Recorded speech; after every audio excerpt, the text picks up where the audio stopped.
hi guys, welcome to my YouTube channel. It's me, Madam Duday, ang super box ng bayan. So, outfit check muna tayo for today's video. So, mamimili lang naman ako guys ng halagang 4,000. Basta mga 4,000 lang guys. So, mga kulang-kulang lang sa ating tindahan. So, ayan, ginagawa ko yan. Outfit na si Madam. Apa? So, 150 lang yan guys. Yan. Binili ko yan sa may Kamarin Kiko. Tapos yung bag na yan guys, nakita ko lang dito sa may bahay. O, diba? Perfect. Ayan. Piniplex-flex lang natin. So, na-miss natin ganito guys is mag-vlog-vlog. No? Nakakamiss din pala guys mag-vlog-vlog. Super miss ko din talaga guys. And everything. So, papakita ko sa inyo guys kung saan ako na mimili ng pang pork silog ko yan. Ito, dito sa may Kamarin Kiko guys. Sa may pataas dyan guys. Dyan ako nabili. Ayan o. Mapansin nyo. Ayan. Tatawid tayo guys. Yan. Dyan ako bumibili. Kalapit lang ng potato corner. So dito guys, 235 per kilo ng frozen meat nila guys. So ayun. Ang lalaki nyan guys. So tignan mo guys. So binili ko guys. Tumataging-ting na 3 kilo na. Kasi yung 3 kilo guys, umaabot lang siya around 1 day or 2 days lang yata. Basta mabenta kasi, medyo mabenta talaga guys kasi yung, ayan, si kuya makita nyo dyan, nahihiya pa siya. Medyo mabenta kasi dito guys, yung mga pork silog. Kasi nga, yung katabi ko dito guys is, ano siya, yung parang factory ng mga tinapay.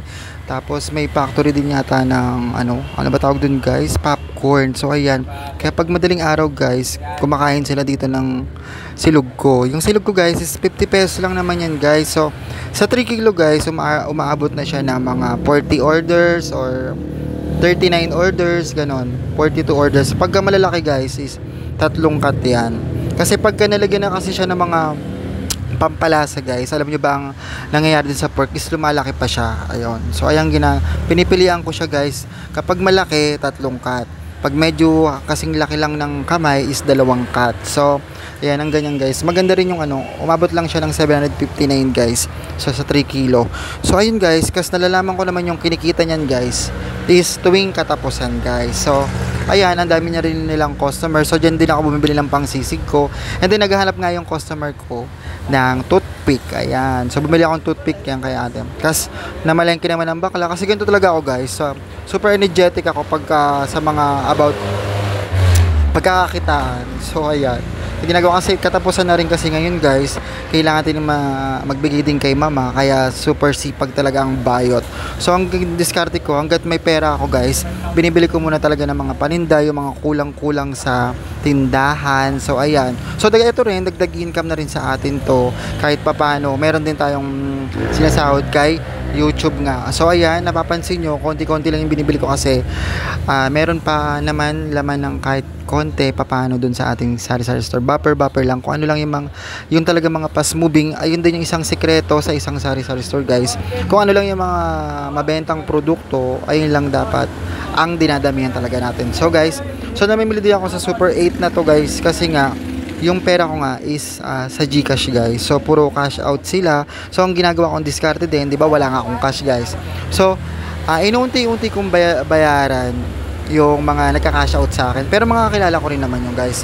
So pag meron ng nagpa-cash in and cash out, so ayun guys, yung inuutang ko sa kanila na pera is tumutubo pa rin sa akin. So pero nabibigay ko rin yun mga 2 araw, mga ganun. So pag mga nagka-cash, yung mga kakilala ko rin naman to guys na nagka-cash out dito, mga kapitbahay lang. So ayan, yung mga presyo dito sa Super 8, pumunta ako sa Super 8 guys. So, mga presyo-presyoan lang naman dyan. So nakikita nyo naman yung mga presyo. So dito yung magic syrup nila is 77.80.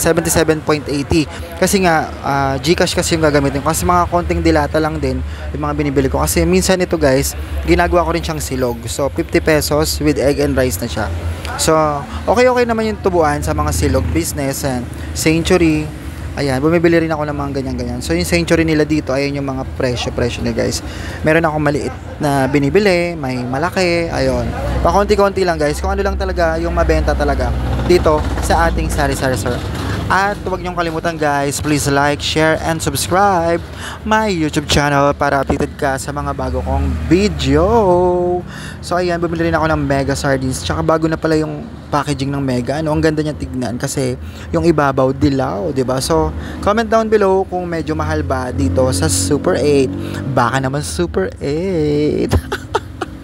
So ayan, naka-arrange kasi ito guys, alam naman natin na medyo pricey din kay Super 8. Pero kasi, pag pumasok ako dito kasi Super 8 kasi guys, kumpleto siya, malinis, malamig. So, yan, bumili nga rin ako ng bag dyan guys.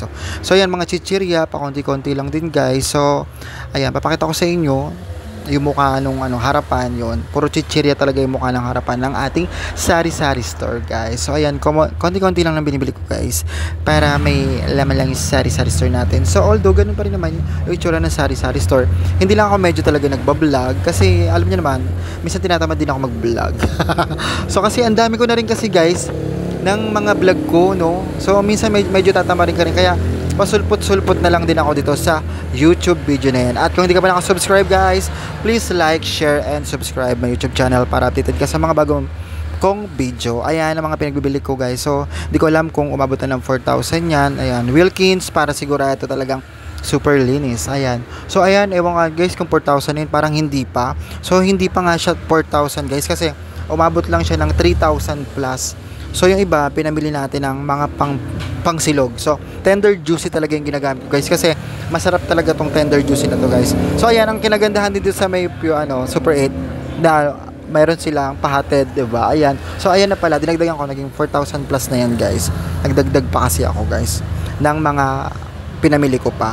Ayan, kinuwento ko lang naman yung aking ang aking talambuhay ngayong araw na to. So, ayan guys, sumakay na rin ako dito sa tricycle. Yan. Kung nakita niyo sa Potty Road, papunta sa amin. So, yun. Nag-update lang naman ako dito sa aking sari-sari store. Kung ano yung mga pinagagawa ko ba, guys. Bye-bye, guys. Please like, share, and subscribe my YouTube channel para update ka sa mga bagong video. Bye-bye.